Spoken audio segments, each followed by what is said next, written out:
गांव election league का ऐलान। एमपी में पंचायतों के होंगे चुनाव, 3 चरण में मतदान। कांग्रेस ने उठाए सवाल।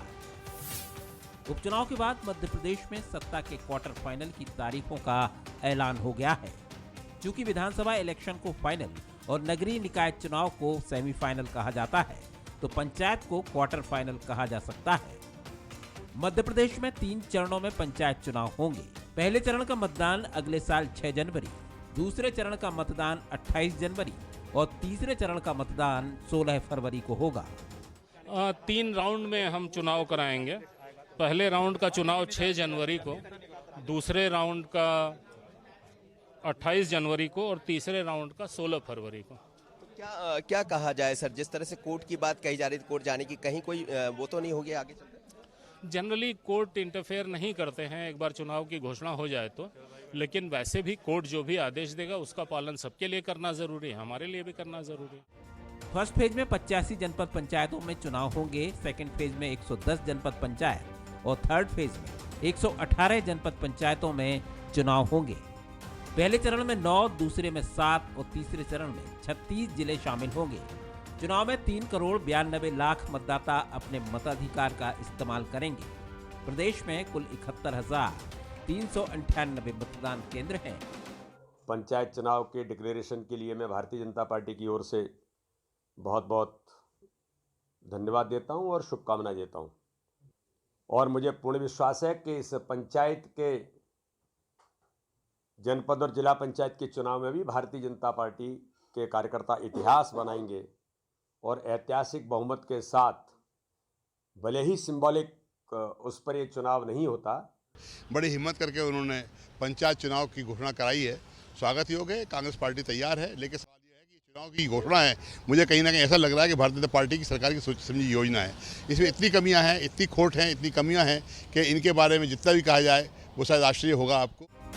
कोरोना काल में हो रहे बड़े मतदान को लेकर सियासत कोई नई बात नहीं है, लेकिन यहाँ सवाल तीसरी लहर के खतरे के बीच हो रहे पंचायत चुनाव का है।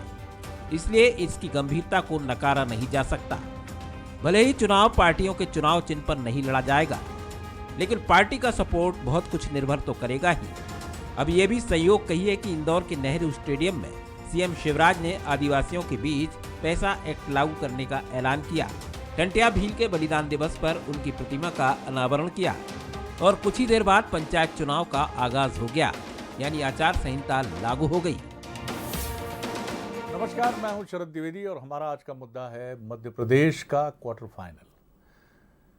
2 चीज़ें बड़ी महत्वपूर्ण होती हैं। जिस तरह से हम बात करते हैं किसी महत्वपूर्ण जल स्रोत के लिए, नदी के लिए, जैसे गंगा नदी के लिए हम बात करते हैं कि गंगोत्री शुद्ध होनी चाहिए, और दूसरा उतना ही महत्वपूर्ण मसला ये होता है कि मैदानी स्तर पर जब वो उतरती हैं वहाँ भी उनकी शुद्धता बरकरार रहे, क्योंकि ऊपर से जब गंगोत्री से गंगा निकलती हैं या कोई भी ग्लेशियर की नदी निकलती है तो वो मैदान के आने के पहले तक शुद्ध होती है, क्योंकि पहाड़, चट्टानें उसके मूल स्वरूप को काफ़ी हद तक वैसा रखती हैं।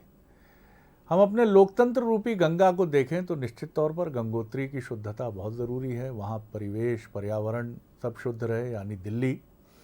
और दिल्ली से जब ये सियासत की नदी, ये राजनीति की नदी उतरती है मैदानों में, यानी हमारे राज्यों में, और उससे भी महत्वपूर्ण है जब ये पहुँचती हैं हमारे पंच परमेश्वर के गांव में, यानी पंचायतों में, जिसका जिक्र जिन्होंने हिंदी को पढ़ा है, समझा है, गुना है, बुना है, प्रेमचंद को जिन्होंने पढ़ा है, फणेश्वर नाथ रेणु को पढ़ा है, वो समझते होंगे कि भारत के गांव और उसकी आत्मा।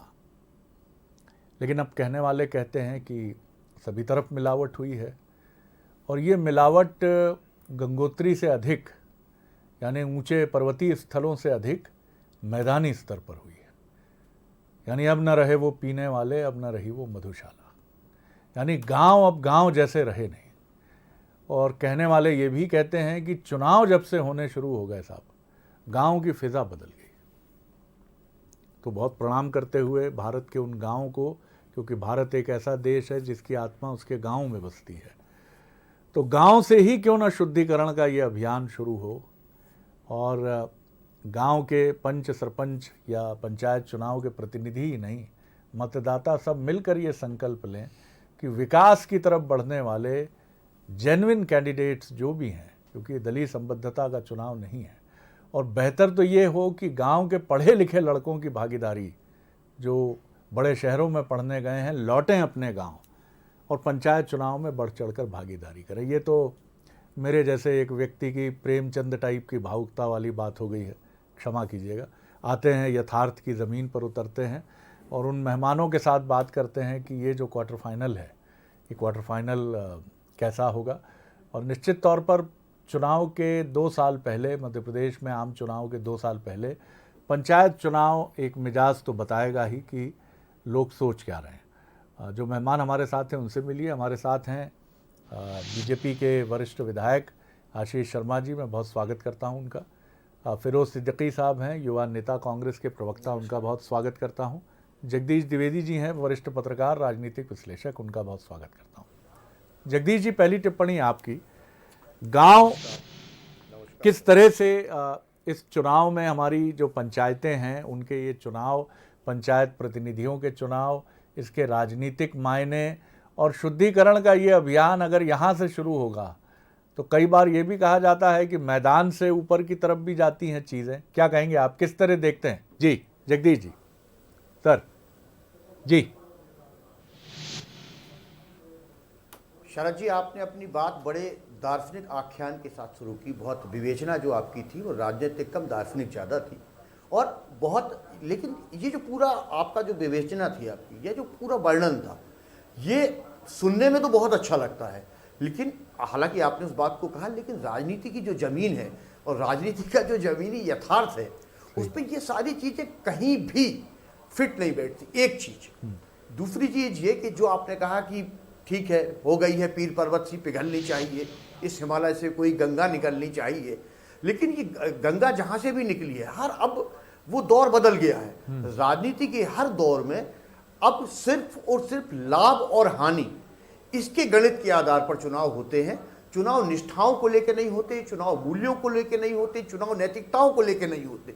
तब ऐसे दौर में आपने कहा दलगत, निश्चित रूप से ये दलगत ना हो, लेकिन पूरी तरह दलगत चुनाव है, पूरी तरह राजनीतिक दलों का इसमें पूरी तरह सर से लेकर पांव तक समावेश है। और ये चूंकि आपने कहा क्वार्टर फाइनल, मेरा मानना यह है कि अगर आपने बीजेपी का एक नारा आपने सुना होगा, बूथ जीता और चुनाव जीता, ठीक उसी तरह है कि अगर ग्राम सरकार से आप नीचे से ऊपर की ओर जब आप चलोगे तो जीत आपकी होती चली जाएगी। एक बात। दूसरी बात, ये चुनाव बीजेपी के लिए जरूरी इसलिए थे कि उसके कार्यकर्ताओं के पास 2-2.5 साल के बावजूद भी काम नहीं था। तो सबसे बड़ी चीज ये है कि ये चुनाव केवल और केवल इसलिए हो रहे हैं कि एक तो भाजपा लिटमस टेस्ट अपना करेगी, दूसरी चीज अपने कार्यकर्ताओं को काम बांटेगी, और वो काम, चूंकि कार्यकर्ता कोई पंच बनेगा, कोई सरपंच बनेगा, कोई जनपद अध्यक्ष बनेगा, कोई जनपद सदस्य बनेगा, तो इस तरह से भाजपा में जो असंतोष की थोड़ी बहुत सरलहरी जो फूटेगी वो इससे कम होगी। अभी नगरीय चुनाव भी 6-7 महीने के अंदर ही आप देखेंगे, मुझे लगता है कि अगली दीपावली से पहले वो भी हो जाएंगे। लेकिन जो आपने कहा, मैं असहमत इस बात से हूं कि पंच, सरपंच, जनपद, ये चुनाव मुझे कहना नहीं चाहिए, लेकिन भ्रष्टाचार के आरोपों से इतनी तरह घिर गए हैं। और यही वजह है कि आप देखेंगे इन चुनावों में हर साम दाम दंड भेद अब सबका सहारा लिया जाना लगा है। वो दौर खत्म हो गया जब एक एक व्यक्ति गांव में 15-15 साल तक सरपंच रहा करता था। शरद जी, बिल्कुल आपने एक कड़वी सच्चाई और हकीकत को सामने रखा है, और इस हकीकत से हमारे तंत्र को ही निपटना है, उसी को देखना है, उसी के, क्योंकि किरदार जो हैं जब तक वो तय नहीं करेंगे कि उनको किस तरफ और किस तरह से चलना है, तब तक कितनी बड़ी बड़ी बातें हो जाएं, लेकिन उसके बारे में किसी बड़े परिवर्तन की अपेक्षा रखना कठिन है। फिरोज साहब, एक छोटी टिप्पणी आपकी, फिर मैं आशीष जी की तरफ बढ़ूँगा। देखिए, ये बहुत ही अच्छा एक सिस्टम है कि महात्मा गांधी का विचार था कि गांव में शक्ति दी जाए, और राजीव गांधी जी ने इसको लागू कराया। और हमारा मध्य प्रदेश जो था, ये इस बात के लिए हमें सबको गौरव होना चाहिए कि मध्य प्रदेश का जो पंचायती राज सिस्टम था, इसको बाकी के पूरे देश ने अपनाया और ये एक मॉडल के रूप में रहा।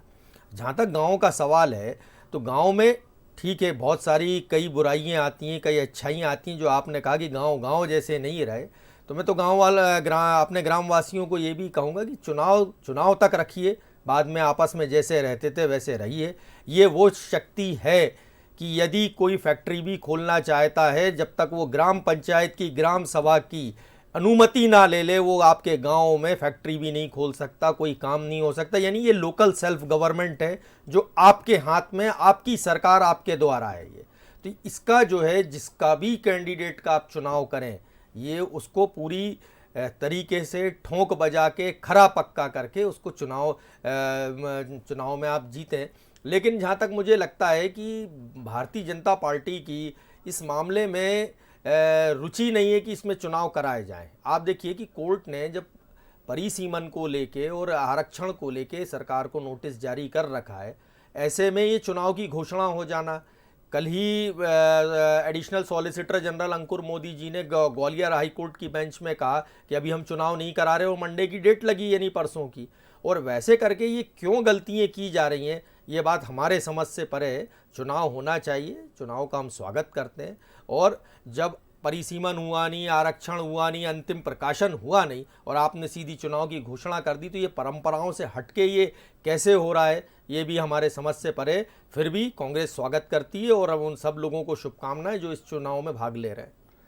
आशीष जी, ये भी एक दौर है जब हम देख रहे हैं कि चुनावों की विश्वसनीयता को भी तमाम पार्टियां, जिसमें पक्ष विपक्ष भी शामिल होते हैं अलग अलग समय में, वो भी उनके बयान बढ़ चढ़ कर आते हैं। वो एक अलग विषय है, उस पर कभी और चर्चा कर लेंगे। लेकिन ये प्रक्रिया पूरी इस तरह से ज़रूर होनी चाहिए कि जिसको लेकर न्यूनतम सवाल उठें। लोकतंत्र में मैं ये तो नहीं कह सकता कि सवाल ना उठें, लेकिन प्रक्रिया इतनी बेहतरीन होनी चाहिए कि उसको लेकर लोग ये माने कि हाँ, ये एक चुनाव निर्वाचन की प्रणाली है और इस प्रणाली से गुजरना ही है और बढ़िया तरीके से गुजरेंगे।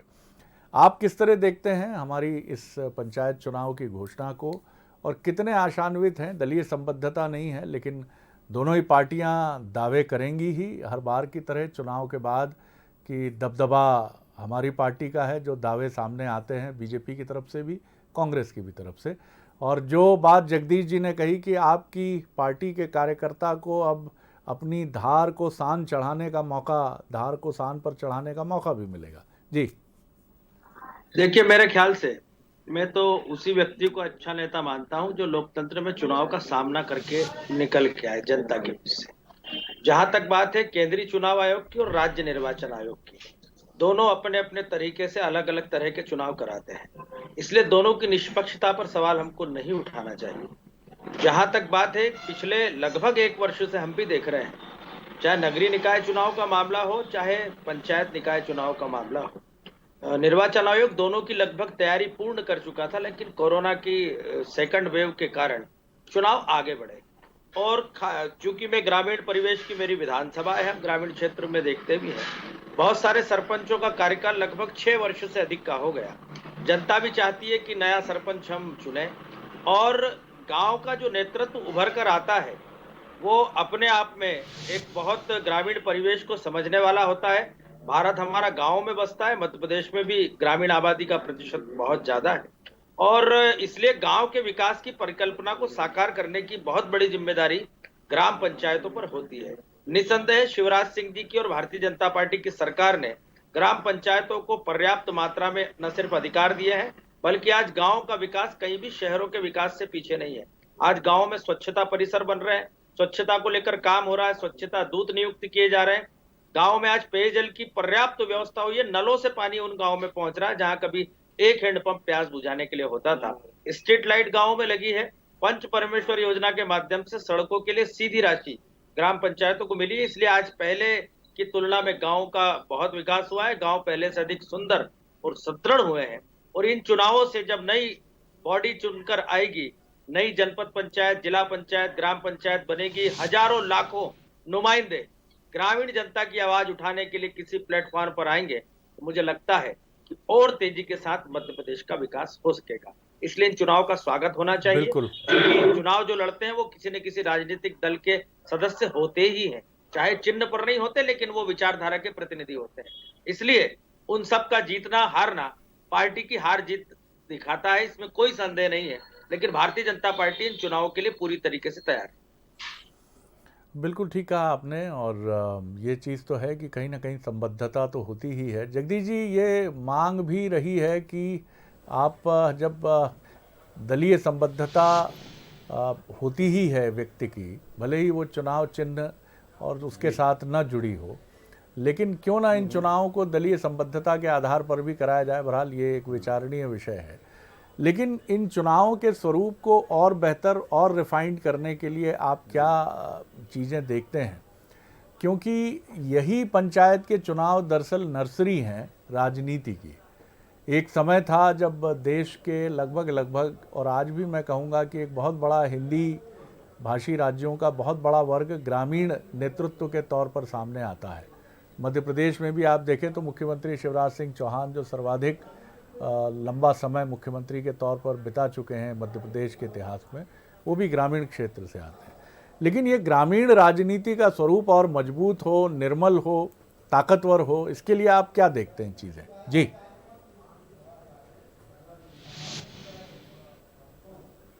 शरद जी, पहली चीज़ तो मैं कहना चाहूँगा कि जो आपने कहा कि ये कोई मध्य प्रदेश पंचायत चुनाव निश्चित रूप से राजनीति की नर्सरी का चुनाव है, और इसमें सबसे बड़ी चीज़ शुद्धता की जो शुरुआत है वो हमें यहीं से करनी पड़ेगी। पंचायत चुनाव से लेके पूरे देश का हाल यही है, क्योंकि कुछ चुनिंदा शहर है, बाकी सारे विधानसभाएं, जैसे मध्य प्रदेश की आप 230 विधानसभाओं में से 50, 60, 70 हटा दीजिए। कई तो जिले ऐसे हैं, जैसे निवाड़ी जिला हो गया, या मैं छतरपुर जिले की बात करूं, या टीकमगढ़ जिले की बात करूं, मुरैना की बात कर लें, आप श्योपुर की बात कर लें, ये डिस्ट्रिक्ट प्लेयर जरूर हैं, लेकिन ये इसके शहर के अलावा दतिया की बात करें, बहुत बड़ी संख्या में ग्रामीण आबादी इनसे जुड़ती है, जो हार जीत का कारक बनती है प्रत्याशी के लिए। तो जहां तक आप शुद्धिकरण की बात कर रहे थे, पहली चीज तो मैं इस बात को, मेरा अपना मानना है, हालांकि ये एक अलग से डिबेट का विषय हो सकता है, और सबसे बड़ी डिबेट इस बात पर भी होना चाहिए, आशीष जी मेरे साथ बैठे हैं, उनका विधानसभा क्षेत्र भी निश्चित रूप से पूरी तरह ग्रामीण है, कि ये जो जितना छोटा चुनाव, उतने छोटे चुनाव में जिसको हम कहें, मैं तो कह रहा हूँ सो कॉल्ड भ्रष्टाचार की जड़ें सबसे ज्यादा गहरी वहीं पे हो रही हैं, ग्राम पंचायतों में हो रही हैं। आप उठा के लिस्ट देखिए, नगर परिषदों के अध्यक्ष निलंबित नहीं होते, नगर पालिकाओं के अध्यक्ष सस्पेंड नहीं होते, कितने सरपंच, कितने रोजगार सहायक, कितने ग्राम सचिव, इनको पदों से पृथक किया जाने लगा है, कितने भ्रष्टाचार के मामले कंटिन्यू सामने आते चले जा रहे हैं। और दुखद है ये सबसे लोकतंत्र की शुरुआत जहां से हो रही है, सबसे ज्यादा भ्रष्टाचार भी वहीं पे हो रहा है। सबसे पहली चीज इसी शुद्धिकरण की शुरुआत करना चाहिए, और इसकी शुरुआत तब होगी जब राजनीतिक दल इस पर खुलकर अपनी बात करेंगे, इसे स्वीकारेंगे, शुद्ध अंतःकरण से इसको स्वीकारिए कि क्या ये हो रहा है। कोई इसे अच्छा नहीं कहेगा, लेकिन ये हो रहा है और बहुत ज्यादा हो रहा है। और इससे क्या हो रहा है, इससे पूरा आप जिले की भ्रष्टाचार की शुरुआत आप नीचे से चल रहे हैं, ऊपर तक आके पूरा माहौल आप खराब कर रहे हैं। शरद जी, इसमें एक छोटा सा अनुभव मैं आप सभी के सामने रखूंगा, प्रतिक्रिया अपेक्षित नहीं है आप सभी की, लेकिन आप कहें उस पर।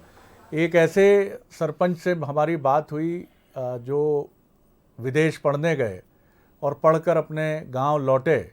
उन्होंने अपना अनुभव बताया कि मैं जब शहरी क्षेत्र में काम कराने के लिए आता था तो लोगों को आपत्ति ये होती थी कि ये सब समझ लेते हैं पढ़ लिख कर, अंग्रेज़ी भी समझते हैं, तो तंत्र को बड़ी चुनौती पैदा होती थी कि ये पढ़ा लिखा सरपंच कहाँ से आ गया, इतना पढ़ा लिखा, जो अंग्रेज़ी के अध्यादेश भी समझ जाता है, ये भी जानता है। और दूसरा, उनको ये भी तकलीफ होती थी कि अंदर आते समय ये भी पूछता, how the things were moving sir, this is my self so and so, आप कैसे हैं, how the things were moving sir, बहुत बधाई आपको।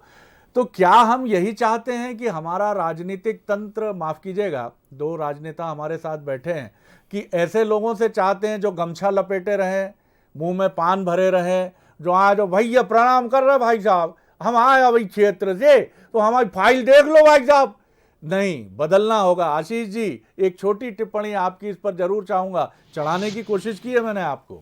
जी देखिए, गांव में बहुत भोलापन होता है, ग्रामीण परिवेश की बात अलग है जी, और गांव में बहुत आत्मीयता होती है। निश्चित ही जनप्रतिनिधि सर्वथा योग्य होना चाहिए, पढ़ा लिखा हो तो सोने पे सुहागा, लेकिन आरक्षण के कारण और चूंकि ग्रामीण परिवेश में अब तो शिक्षा का स्तर पहले से बहुत अच्छा हुआ है, आज आपको कई ग्रेजुएट, पोस्ट ग्रेजुएट सरपंच भी मिल जाएंगे। लड़कियों में भी कम से कम मैं देखा है, मैंने कई जगह हमारे जनप्रतिनिधि जो महिला चुनकर आई है, उनमें भी ग्रामीण विकास के प्रति गहरी रुचि है। और कहीं ना कहीं बीच में एक राजनीतिक क्षेत्र से दूरी युवाओं ने बनाई थी, वो आज मैं मानता हूं कि वो दूरी पहले से कम हुई है।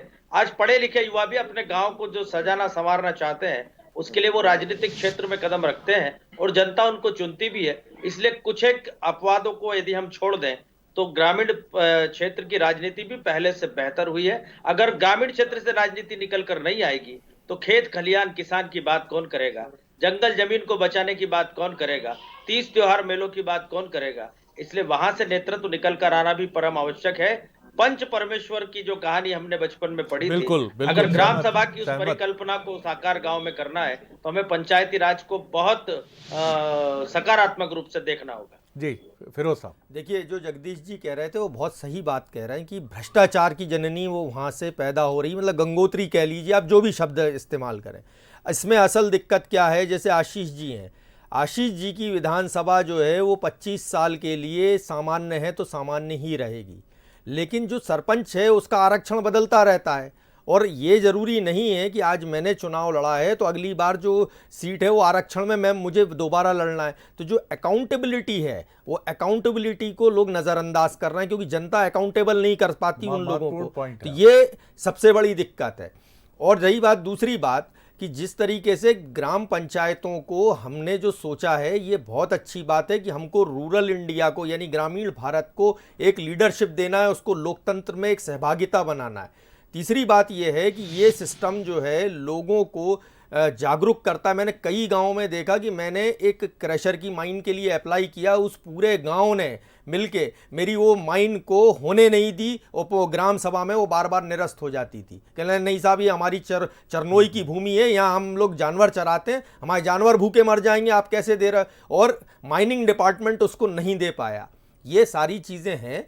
मनमोहन सिंह जी की सरकार थी तो उन्होंने डायरेक्ट पैसा जमा किया। आप देखिए पूरे देश में कहीं आपको ऐसा कोई गांव नहीं मिलेगा जहां नाली नहीं है, सीमेंट कंक्रीट रोड नहीं है, प्राथमिक शाला नहीं है। तो ऐसा नहीं, ये सिस्टम बहुत अच्छा है, लेकिन जो भ्रष्टाचार है इसके लिए एक चेक एंड बैलेंस हमको बनाना चाहिए। और ऐसा भी नहीं है गाँव वाले फिर छोड़ते नहीं है, गांव वाले भी यही कहते हैं कि भैया जे जब से सरपंच बनो है, जब आपके पास साइकिल नहीं आती, अब तो देखो मारुति लिए घूम रहा है जे। तो ऐसा नहीं है, गांव वाले भी बहुत, आपको जितने टॉन्ट गांव वालों के सुनने मिलेंगे ये कम नहीं है। तो ये सब चीज़ें जो है बहुत अच्छा सिस्टम है। मैं सब लोगों को शुभकामनाएं देता हूं, उनको सबको मजबूती के साथ इस सिस्टम को मजबूत करना चाहिए। सबसे महत्वपूर्ण बात यही है कि बहुत अच्छी और मुझे लगता है एक बड़ी स्पष्ट चर्चा हुई है यहाँ। और महत्वपूर्ण बात यह है कि किसान, माफ़ कीजिएगा, कई बार खेती से नाउम्मीद होकर अपने बच्चे को हायर एजुकेशन की तरफ ले जाने की कोशिश करता है, चाहे कितना कमज़ोर किसान क्यों ना हो। यही वजह है कि आज गांव-गांव में इंजीनियर्स भी मिलेंगे, डॉक्टर्स भी मिलेंगे, MBA क्लैड लोग भी मिलेंगे, लॉ ग्रेजुएट्स भी मिलेंगे। लेकिन इन बच्चों के पास अगर ये बच्चे तय कर लें कि वो अपने गांव लौटेंगे और खेती किसानी के साथ राजनीति में भी एक स्वच्छ अप्रोच के साथ आगे बढ़ेंगे, तो ये देश भी बेहतर होगा, गांव भी बेहतर होंगे। क्योंकि गांव बेहतर हुए हैं, निश्चित तौर पर बेहतर हुए हैं, लेकिन गांव का जो परिवेश है वो बेहतर हो। वहाँ वही अलगू शेख और जुम्मन चौधरी की कहानियाँ, अमराई के तले बैठने का सुख हो। और जैसा अभी हमने देखा कि मध्य प्रदेश का एक गांव बुंदेलखंड का, उसको वर्ल्ड रूरल टूरिज्म ने बहुत आला दर्जे के नंबरों से आंका है। ऐसे गांव बने तो बेहतरीन शहर बनेंगे, क्योंकि नींव किसी देश की उसका गांव है। गांव बेहतर तो राज्य बेहतर, देश बेहतर, और वो मुल्क जो है वो फिर चौतरफा तरक्की करके आगे बढ़ेगा। तो शुभकामनाएं उन तमाम प्रतिनिधियों की जिन्होंने आंखों में उम्मीदें संजोई हैं और आगे बढ़ रहे हैं। लेकिन ध्यान रखिए कि अच्छा है दिल के साथ रहे पासबाने अक्ल, लेकिन कभी कभी इसे तन्हा भी छोड़ दीजिए। अक्ल कई बार परेशानी भी पैदा करती है और दिल कहता है कि चलो कुछ किया जाए बेहतर। तो इस दिल के साथ भी चलिए। हर जगह अक्ल को क्यों लेके चलना साहब? बैंक अकाउंट में कितना आ जाएगा, कितना कमीशन किधर जाएगा, क्या ज़रूरत है इसकी। बहुत शुक्रिया फिरोज साहब, बहुत शुक्रिया आशीष जी, बहुत शुक्रिया जगदीश जी। आगे देखिए अफसरनामा IAS दिव्या मिश्रा जी के साथ।